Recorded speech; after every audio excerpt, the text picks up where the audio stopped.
Welcome, everybody, to the Behind the Drive series of the Made to Fuel podcast, where I interview local people just like you and me to share their story on how they make an impact and hold themselves accountable to do great things. Today, I have my very first guest, one of my very good friends. His name is AJ West. He is the head coach at F45 training in Fairfield, Connecticut. He is also a personal trainer that you can hire privately at your own home or at a gym. And he is also the co-host of the Made West Vlogcast, which you can also find on iTunes and Spotify, as well as YouTube. So there would be no Made to Fuel podcast without my buddy AJ. Thank you for coming on. Oh man, thanks. I appreciate for the show. I appreciate you having me, man. I love your story, and I think a lot of other people would enjoy your story as well. And those of you that don't know AJ, he's an amazing trainer who pushes himself through a positive mindset. And you do a bunch of other little side jobs too. Yeah, I've done a lot of small things. In between my fitness years, I took some time off, and I had a small company where I would move college kids, which did pretty good. And then I did some maintenance and things like that, a little bit of construction. But my main thing was always had a passion for fitness. So in between those years, I kept private clients, and it just made things, always formulate for me. So let's dive into your story. What compelled you into the field of fitness to become a personal trainer or a trainer in general? Okay. What led to that? I wasn't a trainer. I would work out in gyms, and people would ask me questions about, certain exercises, and at the time, we weren't supposed to be giving advice, in the gym, because if you're not a trainer, it's not your job. Yeah. But I would give people advice, and they would come see me, maybe a couple of weeks or a month or so later, and they would say, "Hey, I really like what you told me. It's been working, and I appreciate it." And that was one aspect of it, and I didn't really think much of that until one time my cousin, who was he was getting ready to getting ready for his fitness assessment to be a police officer. And he said, "Hey, I want you to train me." We used to work out together. He was like, "Hey, I want you to train me now." And I was like, "Okay, no problem." So we started working out together more and more, designed programs, and came up with this foolproof program where, he ended up passing his fitness test, and he gave me a watch. He was really happy. He got on the police force, and, that right there just kind of, made me feel as if, maybe this is something I can do. Yeah. And, probably make a little bit of money off it. So that's what led you to become a trainer. That's one of the things that led me to become a trainer. What led you to become the current head coach at F45? Because clearly how long have you been a trainer? I've been a trainer since 2002, believe it or not. So we're going on 18 years. Wow. And clearly you have not been a head coach at F45 for 18 years, because they've only been open for close to 3 years. Yeah. So what led to your current position? Kind of take us through a little bit of the background of your first gym that you started at and the progression on where you got to where you are today. Well, the first gym I started at, I did an internship at a place called Fast Fitness out in Westport, Connecticut. I would just sit there and... with Tarek. Sit there with Tarek, and I would just watch these guys train. I was just studying fitness. I would bring my books with me. I'd bring a pen, a notepad, and paper. I'd be watching these guys training while I'm studying. I'm writing down what they're doing, interviewing trainers. I'm going through that whole process. So you had a little bit of a mentor. A little bit of a mentor. To get you going. I started to become a liability just sitting around there. I wasn't training anybody. And so I was working at a place called Country Curtains at the time. I was the stockroom manager. So I applied at a place called the Saugatuck Rowing Club. Okay. Where also in Westport, right? Also in Westport. It's a rowing club. And they hired me. They didn't hire me as a trainer. They just hired me as a front desk guy, which I thought was pretty cool because I just wanted to be inside of a fitness center. Okay. So given that particular, given that opportunity, at the time, like I said, I was studying to be a trainer. So one of the certifications that I was studying came in right at the same time I got hired. So I started working there. I was there for about 5.5 years. Wow. I led a lot of their classes. I did 8 classes a week there. So you had your own group type of class. I had my own group classes going. Were you doing personal training as well? I was doing personal training as well. I was doing about 30 sessions a week, 25 to 30 sessions a week of personal training. So on you top were- of 8 classes. I was super busy there. You were pretty much working full time there. Yeah, I was Yeah. pretty busy. Things happened. I ended up leaving there. I was young and ignorant. I was very popular in the area. I thought I could start my own business and training, but I didn't understand the ins and outs of what business was about. Is that why you left to go open up your own I business? left to go open up my own business. And, it did okay for a little while, but there were some things that, didn't go so well. So, that, kind of, went south. But you know what? I appreciate it because, it taught me a lot of things along the way. Shortly after that, though, I was invited to partner with some friends in Fairfield who owned a physical therapy studio, and they asked me if I wanted to be a part of what they were doing. They were starting a fitness. They were bringing on another fitness aspect to what they were doing, and I headed up their fitness programs. So we all partnered together and came up with a brand name, and I was training a lot of people in their studio, and our partnership was pretty good, but that didn't last as long as I thought it would last either. How long did it last? It lasted almost a year. Okay. But the thing was, there were so many. I had some things going on in my personal life that were clashing with my fitness life. Gotcha. And it set me adrift. So that partnership I had to leave abruptly. But it was a good experience. Okay. And then from there you went to F45? No, from there, I decided that so many things were going on in my life. I would take a break from fitness. Okay. So I took about a 5-year break. And between that 5-year break, I did a little bit of construction. I put together a plan. I had a truck. I put together a plan where I started, like I said, moving college kids. So I had a small business moving college kids, which was doing pretty well, actually. I called it West Moves.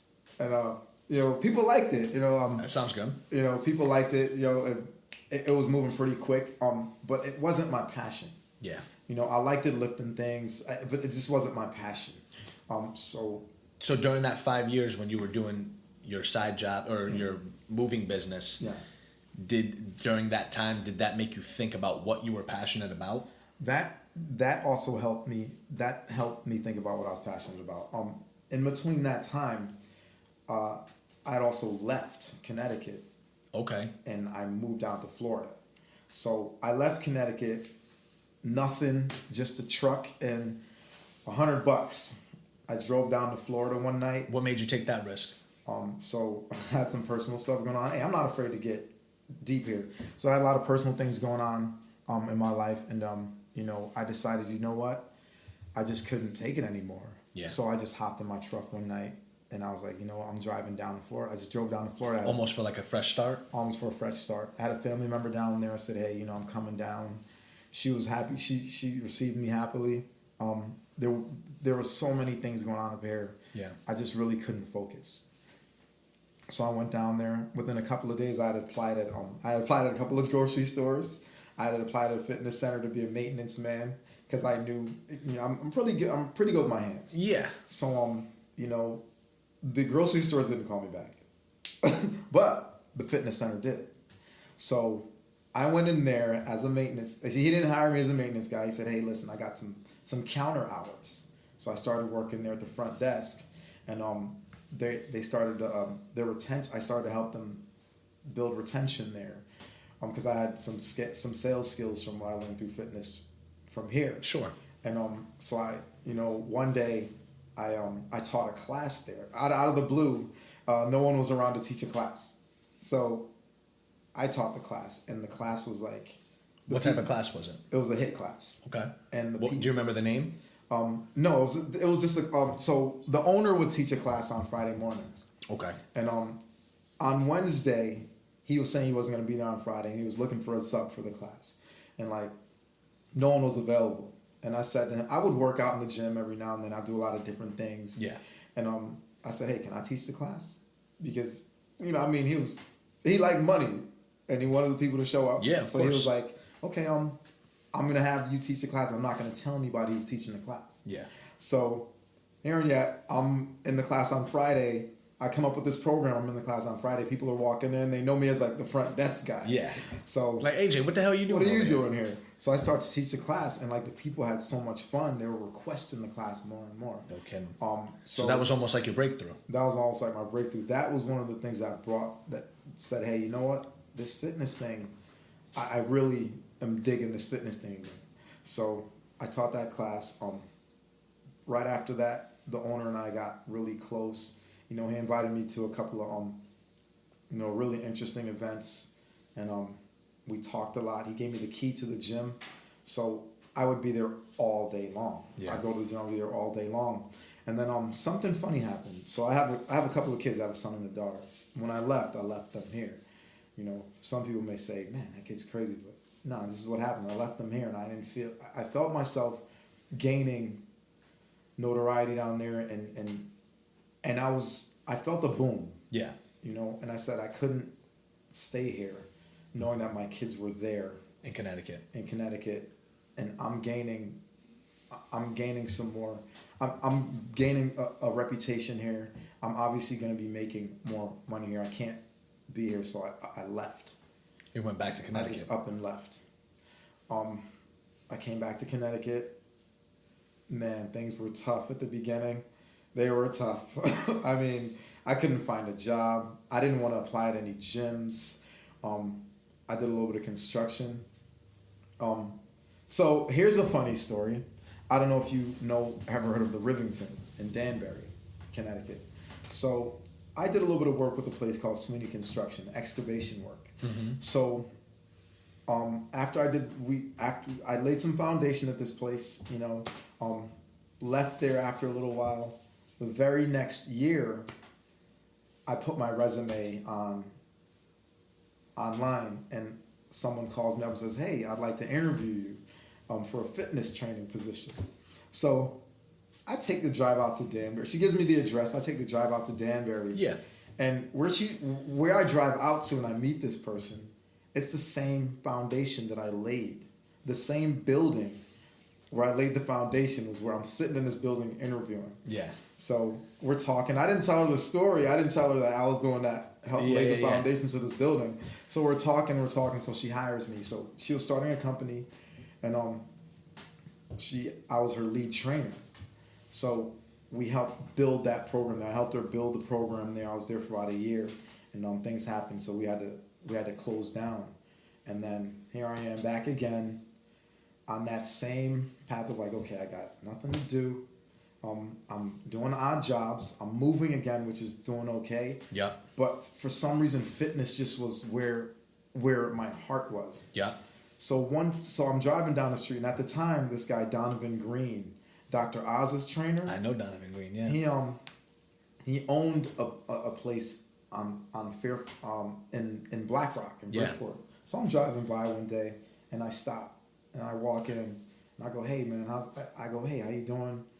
He was really nice to receive me, and I was like, "How you doing, man?" We started talking for a little bit, and he was telling me some things, and I don't know. I had a funk. I just had this funk over me, and he sat down. He looked me in the eye. He was like, "Listen, let me ask you a question." I was like, "What?" He says, "What are you doing now?"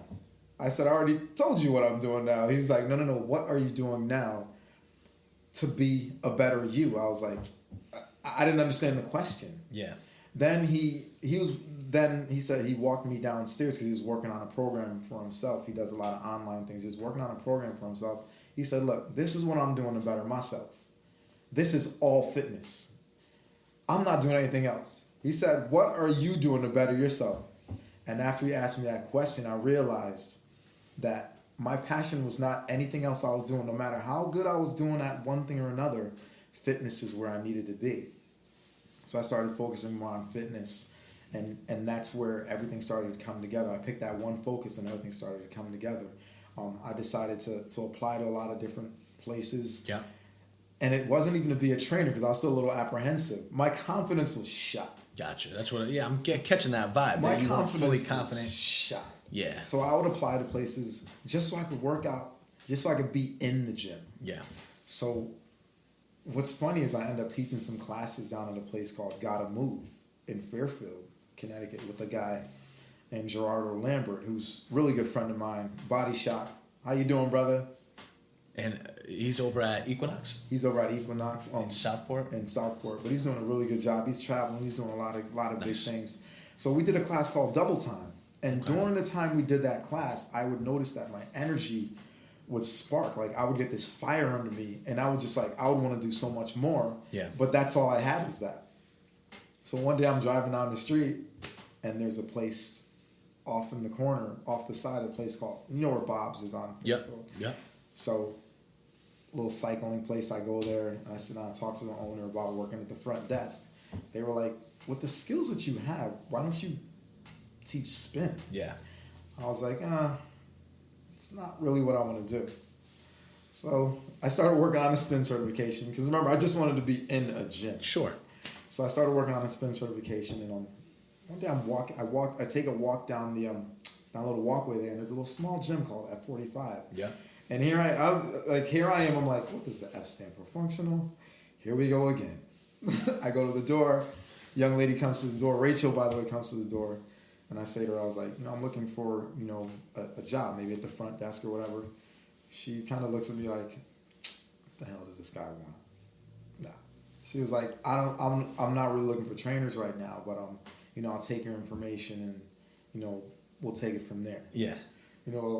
About a week later, I get a phone call. She's getting ready to open up, and that's how we met. That's how we met. That's how we met. So we're doing we got a little interview, Almost like a workshop to workshop. get familiar with the F45 programming and their brand. And then that's when it all started. She hired me as a coach, and that's where it all started. It just being at F45, meeting you at F45, meeting all the other coaches, it brought that sense of love of fitness back. Yeah. It made me, during the time that I wasn't fully in fitness, the only thing I had was, I would think about working out. I'd be working out. I'd think about all the things I needed to do, because I was so in such a funk. Yeah. The only thing that kept me going was working out. So instead of looking at fitness as a money maker, I looked at it as something that I needed to get me where I was going daily. If I didn't work out during the day, I couldn't move. So it was almost like a wellness principle more than a paycheck. Exactly. So I didn't, even right now, I still don't do it for, I can't say I don't do it for the money, but I do it more for the people. I do it because I know that there's something within fitness that people need. Yeah. To get them through the day, or to get them just through that moment. Totally agree. And that's what sets you apart from a lot of people, though, because of your mindset. I'd like to think so. And that's why I wanted to bring you on here, so that people can understand that and get the psychological benefits that you possess when it comes to this, because you approach it more than a career. You actually care about the individuals that you're working with, not even just the clients, but Rachel, for example, the owner of F45, Carlos, the assistant studio manager. You guys have a tight-knit relationship. So I think that's really what sets you apart. You can see that you genuinely care in your coaching. So I appreciate you sharing that story. To catapult off of that, being in the fitness industry with you, it's always changing. It's always evolving. Things come and go. Sometimes they come back. Yeah. Right? So what do you think is, you personally, your biggest challenge in the fitness industry right now? Creativity. Okay. And aside from that, the wellness aspect. First I'm going to talk about the creativity. I think everything has already been done. That's how I feel. But in terms of, with that being said, the creativity that we have to bring is whatever exercises that we're doing, we have to add a little more fire to it, or take away some of the zeal that we have, like giving too much or taking too much. Sometimes people end up getting hurt because of our over aggressiveness or our over creativity, or sometimes people end up not wanting to do what we prescribe because they just feel as if it might not be enough, or it may not benefit them in the long run. And I feel like the creativity in fitness sometimes goes too far, and we should like take a step back and do more analytical stuff and figure out what people are going to benefit from and what they aren't going to benefit from. Then there's another part of it, which is the wellness side. A lot of trainers are coming into the field now, and they're doing this fitness coaching thing, and I think they're just doing it to make money. Because fitness overall is a part of the whole wellness umbrella. Yeah. It's not just exercise. It's not just telling someone, hey, you're doing a good job. It's showing them they're doing a good job. You don't have to touch them or say, hey, or tell them about their form to say, hey, you're doing a good job. Sometimes they feel your energy. Like with you, whenever I see you do a class, whenever I work with you, your energy is there. People can feel your energy. They know you're in the room. Whatever you're doing, they feel it. And some of these people, they're doing that strictly for the money because they know they can make money. So it's a manipulative aspect that I don't like. I want to be able to give people all of me whenever I'm in the fitness room or the gym. If you can't get me, then you're not getting the benefit that you should be getting, and you're not getting any better. You're just a shell in my auditorium. Yeah, I like that. I agree. Creativity is a big thing. So how do you keep or maintain your creative drive? And now this doesn't even have to be just in fitness. Could be just in life in general. How do you keep or maintain your creative drive in everything you do? I try to have thick skin, which I probably do. I try to have thick skin. So what do you mean by that? I try to have thick skin, but the one thing I do is like I pray a lot. Okay. And just because you pray every day doesn't mean like everything's gonna go well. Sure. But that prayer to me helps me to get through. It pushes me to have to stand by what I believe in. I believe that everyone deserves, everyone deserves to be treated with respect. Everyone deserves to be shown the right way to do things. Everyone deserves, a sense of community. Yeah. Everyone, I believe fully that I love everyone, and I want them to show me that same love and respect, all the way through. So that's what kind of pushes me in that direction. I like that. So the power of prayer, you think, can influence a lot of creativity in your life. Yeah. Yeah. The power of prayer. We gotta run that back. Like, what's wrong with that? I was thinking I say prayer. Well, that's what you said. Yeah, prayer, because I should have added something to prayer and always having a positive outlook on things. We can run that back. All right. Want to run it back? Yeah. 3, 2, 1. So how do you keep or maintain your creative drive? I pray a lot, and I try to stay positive as I can. Yep.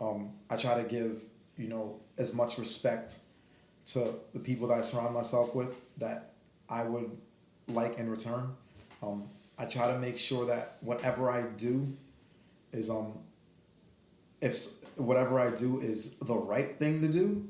Sometimes I make mistakes, but doing the right thing I think always propels you to be the best you can, and that helps my creativity because people can see that if I'm doing the right thing, I can create from the principles that I stand on, and that's where I'm going with that. I like that. I like those principles. Those are definitely good values to incorporate on a daily basis. And I've known you for a while now, and I know that prayer and religion, things like that, beliefs are important to you, and it shows. You're a pretty patient person when it comes to things, and calm.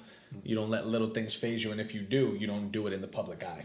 No, I try not to. You try to keep that positive mindset. So now we know you're a head coach at F45. Yeah. You still do the personal training. I know you still have some clients. Yeah. I know you love to work out, not only once, but a lot of times it's multiple times throughout the course of the day. Yeah. Then you need some time for yourself. You have a family. You have your kids. Yeah. So how do you balance your work life from your home and personal life? How do you find that balance on a day-to-day or weekly basis? So I'm luckily unlucky when it comes to that. So I do have a couple of kids, and right now I don't see them that often. It's not a good thing, but it's not a bad thing. That allows for me to have more time to work out. It allows for me to have more time to prep for the things that I'm doing throughout the day. Yeah. But on the other side of that, just the fact that I'm able to be around, people that are so passionate about wanting to be better, it helps me to want to be better. So that fuels, my energy. That helps me. That helps me to balance everything out. Knowing that, for example, I'm just going to use this name for example. Sarah needs a program done today, but I have a soccer tournament I have to go attend. I'm gonna make sure I get up early enough in the morning to prep for Sarah. Yeah. Make sure Sarah's program is all set, so in the evening I can go to that soccer tournament, with my son. Good. So you try to create like a routine based on needs. Yes. People's needs. So if you have a busy day, you're going to make more time in that day by maybe sacrificing some of your sleep or getting to bed earlier so that you can wake up earlier to make sure that you get done whatever you want to accomplish that day. So I like that because that's an important element. Some people always just use time as an excuse. Yeah. And they'll say, time in the day. There's enough time. You can make time. You can make time 24 hours in a day. You think about how you utilize your time.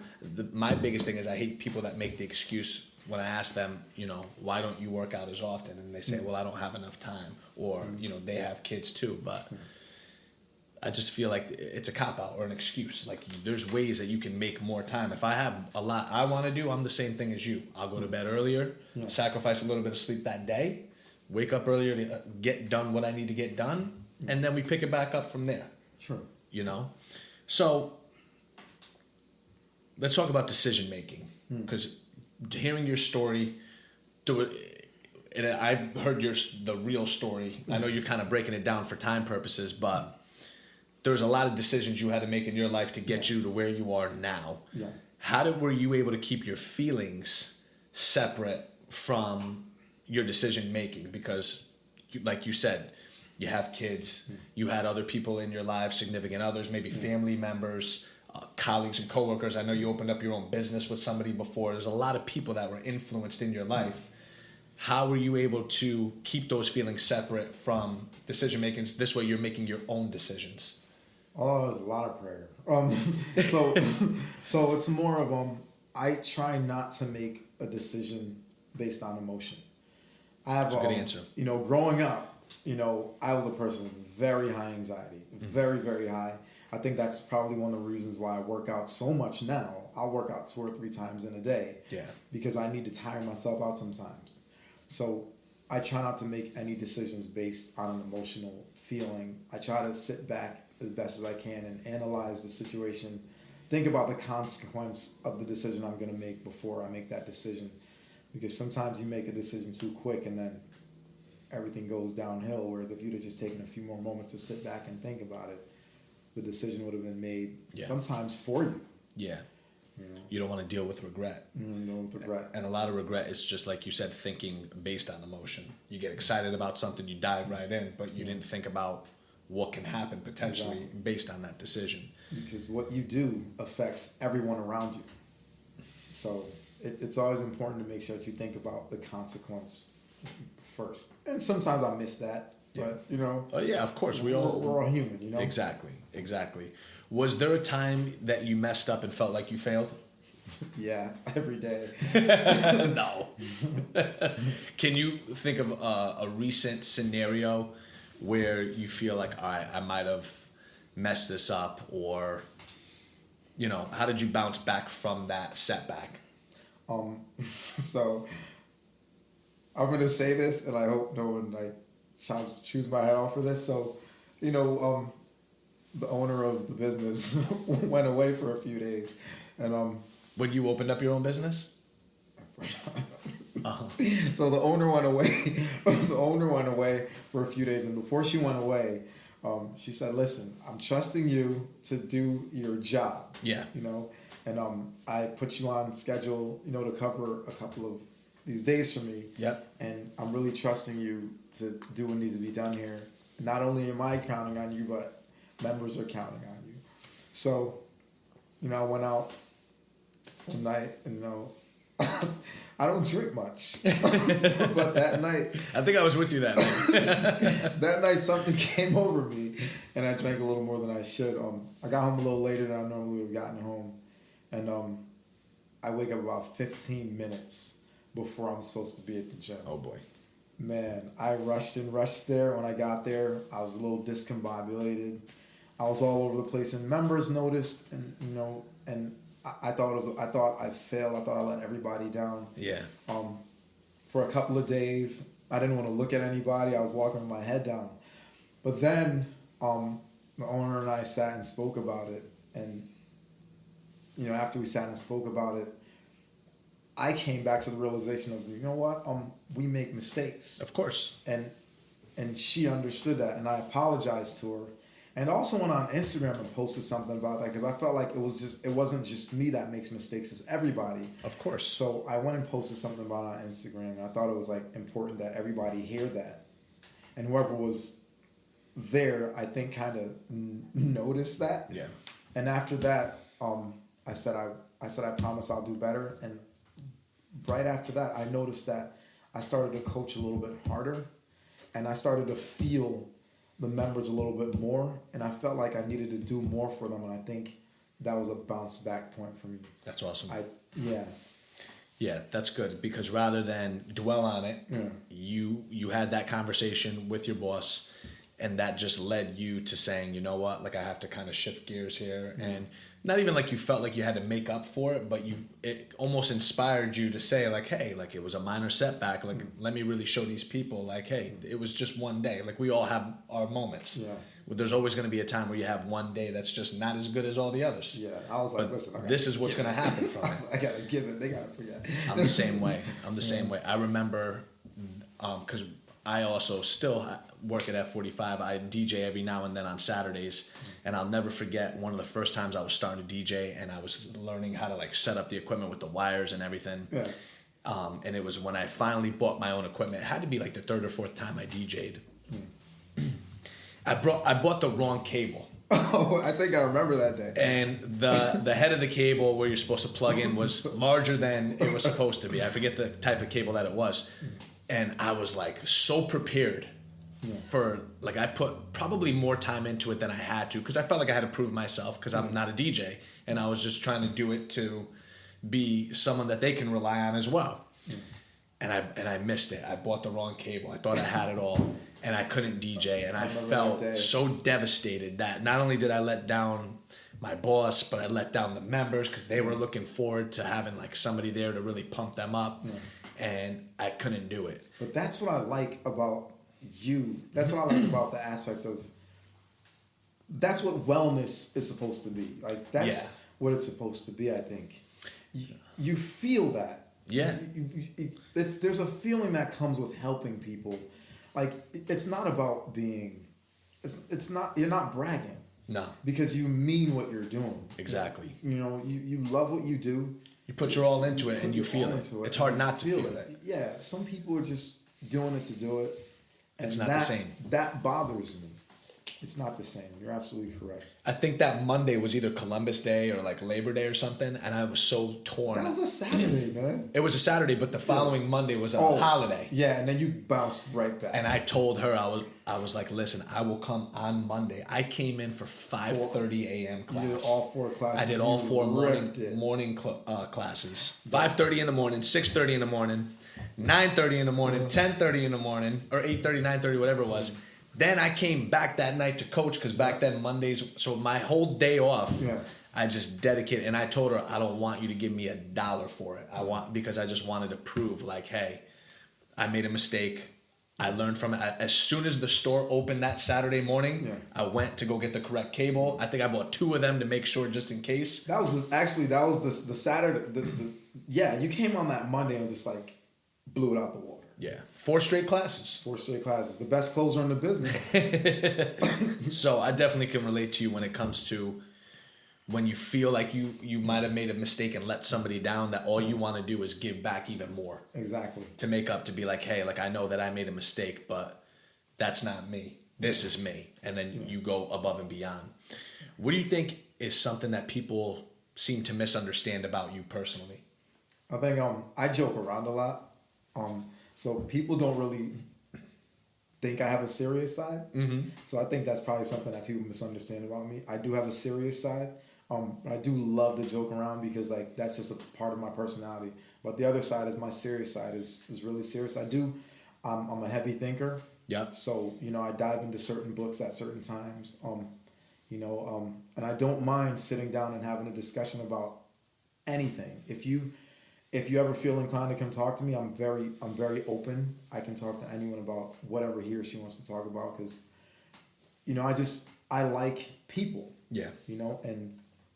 I can be very empathetic and sympathetic. I know I've been through a lot of different things in life, so I know sometimes the journey is not, the journey is not easy. The road can be rocky sometimes. Of course, it's gonna be rocky at times, but you got to be able to make sure you keep moving in that direction. Exactly. No and matter I like what. being a positive. I like being a light in someone's life. If I can do that, then I feel real appreciative.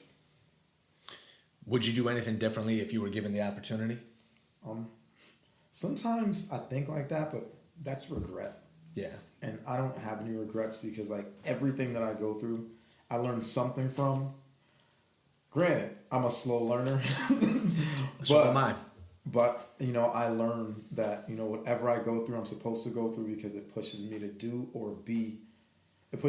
better or be better, or it pushes me to understand a little bit more about who I am going forward and who I'm going to be when I get there. I like that. All right. From hearing your story, it sounded like you took a lot of risks to get to where you are. There was times where you were in the fitness industry and then you kind of went out. Took a risk by going down to Florida, coming back. You took risks by only asking to be a front desk staff, but then when that boss wasn't there, you took that risk to take over that class. So what are your thoughts about taking risks for someone out there that's thinking about right now, taking a risk? Maybe they're in a job predicament where they really don't like their job and they're passionate about something, but they're nervous to take that risk because of maybe financial security or the location of a job, if they're supporting a family, things like that. What are your thoughts about risk taking? There's something about risk taking that's not really a risk. You can get confirmation without even realizing it. So like, if you're thinking about doing something, you're always going to get confirmation. Like, there's always 3 ways you can get confirmation for doing something. One is, if you're thinking about something hard enough, someone may make reference to that on a radio. Someone may make reference to that in a discussion you overhear. Or you may be reading a book and there may be a reference to whatever you were thinking about. So whenever if you're thinking about taking a risk and doing something, just think about that. There's always going to be 2 or 3 things that you hear, kind of, what's the word I'm looking for? Kind of inadvertently that push you towards that risk that you should take, So always wait for confirmation before you take that risk. Gotcha. Or else stay in that safe zone, which, not everyone, the safe zone is not always a safe zone. Just wait for those 3 things. Ask yourself a question, and I guarantee you get those answers. I like it. Last 2 questions I'm going to end the podcast with every time I do this Behind the Drive series.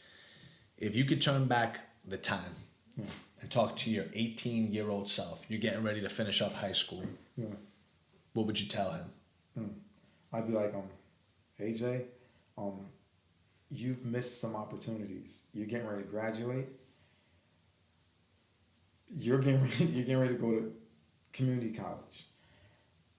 As you're going into community college, I want you to take this summer to write down some things that are important to you in your life. Write those things down. And as you go through the summer, think about why they're important and what you're doing. And if what you're doing is not that doesn't line up with those things that I asked you to write down, then you're not on the right path. Because there were some things I did at that age that if I would have just tweaked it a little bit, things would have been a lot different. But I don't regret it because, like I said, I've learned a lot. Life experience. Those days. That's good advice, though. I like that. Last question. What tips or advice would you give a listener right now on how to stay driven and stay in a positive mindset? Just focus on your needs. If you focus on your needs, your wants will come. Just staying driven is just about focusing on your needs and seeing something that you need or feel the need for. Make it a passion. Feel it in your heart. Get it out of your head. Put it into your heart and just push on through. I guarantee you get there. I love it. AJ West, where can they find you on Instagram? At Second Kings 4. At Second Kings 4. That's where I'm at. Head coach at F45. Go see him in Fairfield, Connecticut. Anyone interested in personal training sessions, you can hire AJ directly private to come to your house. Or if you're at a gym, he can get you there. All right, AJ West, this is the Made to Fuel podcast, our Behind the Drive series. Your story was super motivating, super inspiring. Hopefully the people that are listening, hopefully you guys can learn something from this episode. So many good tips, so much good advice that was given by AJ. And if there's anyone in your life that you think can benefit from his message, make sure you share this podcast with them. And we'll do it again next time. Thanks again, brother. At Second Kings 4, go follow AJ, and we'll talk again soon. Bye. Peace.